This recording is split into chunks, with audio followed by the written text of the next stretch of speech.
Hey guys, Poro here with my 8th MSI team breakdown, this time for Gen G, the first seed from the LCK. I'll just put my cards on the table now. When I watch regions like LCP or LTA South, or even sometimes regions like LEC, I feel like I can at least get a decent grasp on what teams might be struggling with, or what their strong and weak points are. I can do the same for a lot of Eastern teams, but obviously the better the team is, the less qualified I am to talk about them. And oh boy, do I feel like I'm unqualified to talk about whatever Gen G has been up to this year. I have my surface level observations, of course, and I have my opinions on what aspects of Gen G are stronger versus weaker, but the bottom line is that I think this team is the best team in the world, and some of their games just blow my mind so much I can't even begin to dissect it. Let's start with the basics. Gen G had an insane offseason, where there were initially speculations going around that the team didn't have the funds to keep their full roster. Somebody was going to have to leave, and most people thought it would be multiple players leaving. This was only further pushed when JDG traded bot laners, swapping Pays for Ruler. Obviously Ruler is a hot commodity, so that begged the question.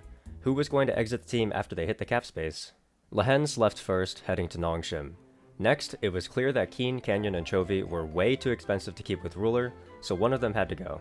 But then, Chovy said he was staying, and Keen said he wanted to play with Canyon and Chovy, and Canyon said he wanted to stay too. And the Ruler deal was still on. Somehow, some way, Gen G got away with the robbery of the century by having 4 of the most important players in the world on one roster. The only way they were even remotely able to entertain the notion was to make big budget cuts on support, which is how they ended up with Duro, the support for a mediocre BFX team. And that's how it happened. The roster of 4 of the greatest players in the history of the game plus Duro. And the core of the rosters remained the same, so the playstyle has remained the same as well. Gen G are the defending MSI champions, and they are definitely the favorites heading into this one too. They are known for their slow, calculated style of league that bleeds the enemy team out if they don't play aggressive. And playing aggressive is quite the intimidating feat when you're staring down 2 of the most skilled solo laners of all time in their respective roles, and a jungler who can play the exact champions needed to facilitate them. Keen is my favorite top laner of all time. He started out his career on a Freak of Freaks, and proceeded to spend his peak years with the declining org who didn't have the resources to build a strong team around him. He claims that he stayed with them because he really loved the org, and that's very respectable in my eyes. However, it also means he missed out on a lot of international tournaments that he probably should have been at. His second career, as I'll call it, started in 2023 on KT, where he finally got onto a top team and was immediately able to establish himself as a top 2 top laner in the league with Zeus. To this day, even in this split, he is still considered a top 2 top laner in the LCK. That said, you all have to understand, he is not the player he used to be, and by that, I mean relative to the competition back then, he's not as good as he used to be. Which is a terrifying prospect, right? He's a top 2 top laner in LCK, and people regularly put him in best top in the world conversations. Yet I swear on my life, his peak was closer to 2021 and before, and we were unfortunately robbed of his true prime years. He used to be a full-on mechanical player who would pick hard carries at will. Nowadays, he's transitioned his play into more of a team-focused style that prioritizes consistency. If I had to explain how Keen plays in the modern era, I would say he's a matchup expert. Keen just has a perfect sense of how to navigate almost every topside 1v1, and I'm blown away every time I get to see an extended pro view of his lane phase. He knows exactly how to build reliable advantages in matchups where he should be winning, but his true talent is in bullshitting an even lane state in matchups where he has no right equalizing. I've seen this guy take the most horrendous of matchups against the best players in the world and end lane phase down like 5 CS. And as far as expectations for MSI goes, he probably won't be hard carrying many games. But he'll do what his team needs him to do to win, and he'll be rock solid 99% of the time while doing it. At this point, I think it's safe to say that Canyon is the greatest jungler of all time. He has a massive list of accomplishments, and some of the highest peaks of any individual player to go with it. Ever since he and Keen joined Gen G in 2024, they've experienced unprecedented regular season success. 17-1 in 2024 spring, 17-1 in 2024 summer, and finally, this split, they complete the undefeated record going 18-0. Now, it hasn't been all sunshine and rainbows for Canyon during this time. In terms of raw mechanical skill, he's not the same cut above the rest that he was during the 2020 through 2022 seasons. But that doesn't mean he can't just randomly show up big time at any given moment. In playoffs, we were treated to a vintage Canyon Lee Sin performance where he looked just like he did in his prime, and it was beautiful to see. Well, beautiful if you were cheering for Gen G. I was cheering for HLE. I was not a very happy camper when he made that play. In fact, I vividly remember screaming in anguish at my monitor when it happened. I've screamed in anguish at my monitor multiple times when the team I want to win is against Canyon. This little shit is too fucking good at the video game. It pisses me off. I want one champion that Kenyon isn't good at that's meta. Literally just one. But nope, he can literally play everything, so it's impossible to successfully root against him. I can't wait to cheer my little heart out for AL, only for me to have my soul ripped out when Kenyon inevitably just decides to become the best player in the world for a series again.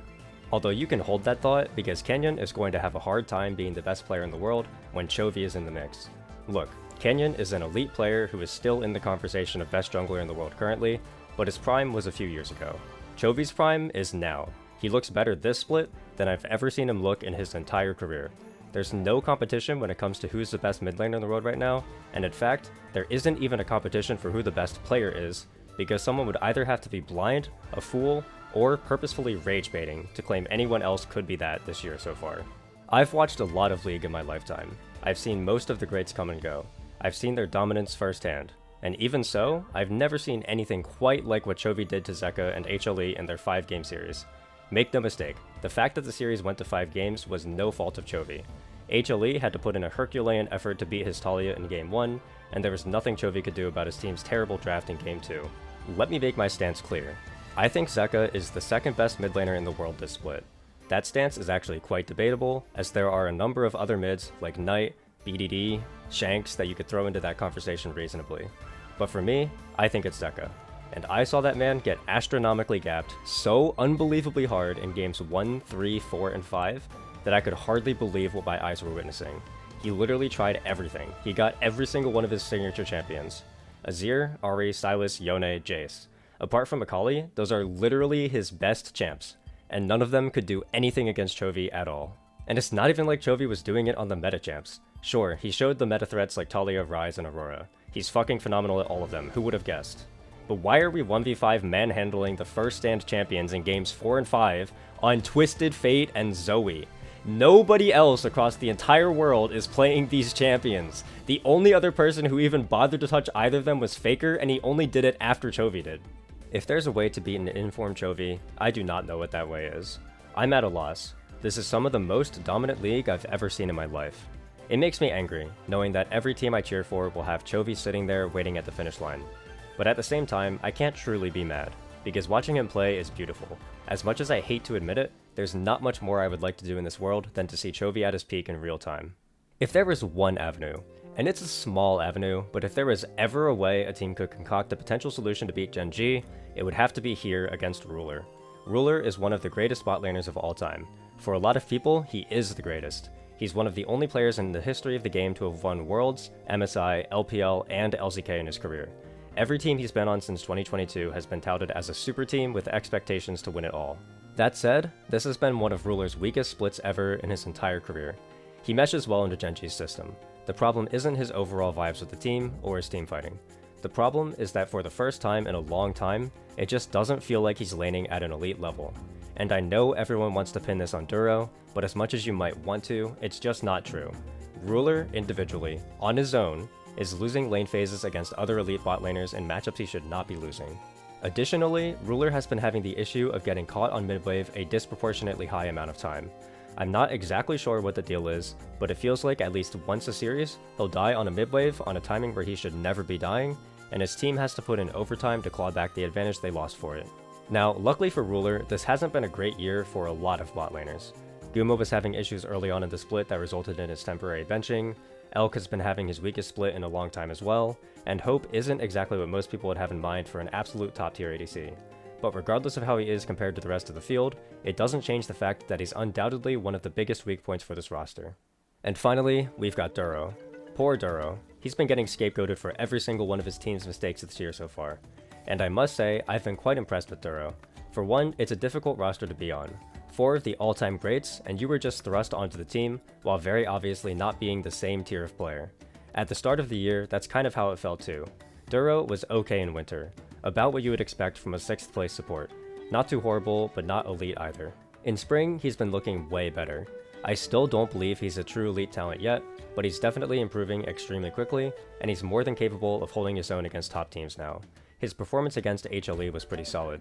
I don't have too much else to say though. He's kind of similar to Beichuan in the sense that he's really just not the type of player you would expect to be representing such a small field of Eastern teams. He's a good support, but there's nothing that will blow your mind when you see it. As a team, Gen G is terrifying to play against. When nothing is happening on the map, they'll just slowly build advantages through laning and swaps and rotations, and suddenly you're down a few thousand gold and objective fights feel impossible.